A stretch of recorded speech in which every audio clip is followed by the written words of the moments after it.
मित्रों नमस्कार। होली का मौका है और नई नई सरकार बनी है। आइए एक होली गीत का आनंद लेते हैं।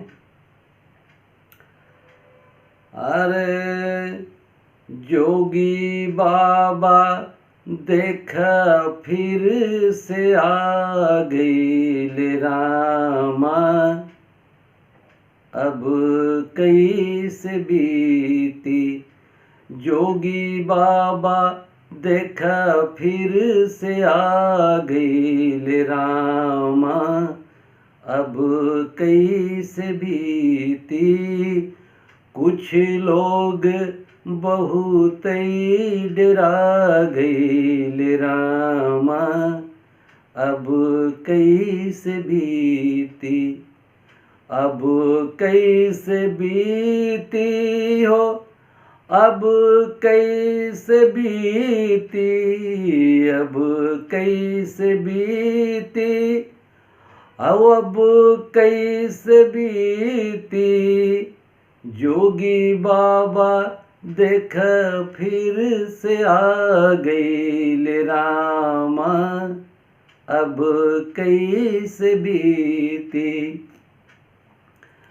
गुंडा मरैले मवाली मरैले, गुंडा मरैले मवाली मरैले। अरे खुशी दूबे ऐसे ही पिसा गई रामा, अब कैसे बीती। खुशी दूबे ऐसे ही पिसा गई रामा, अब कैसे बीती।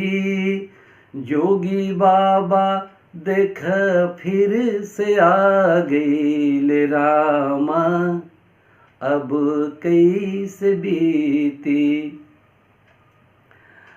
सपा बसपा कांग्रेस हाथरस में उलझे। सपा बसपा कांग्रेस हाथरस में उलझे।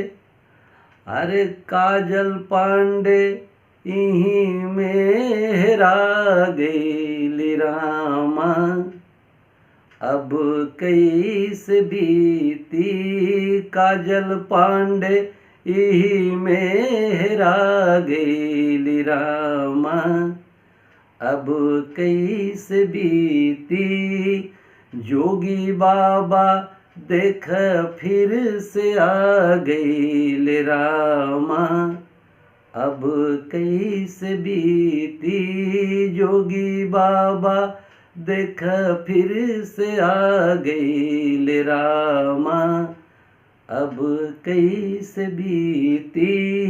कुछ लोग बहुत ही डरा गए रामा, अब कैसे बीती।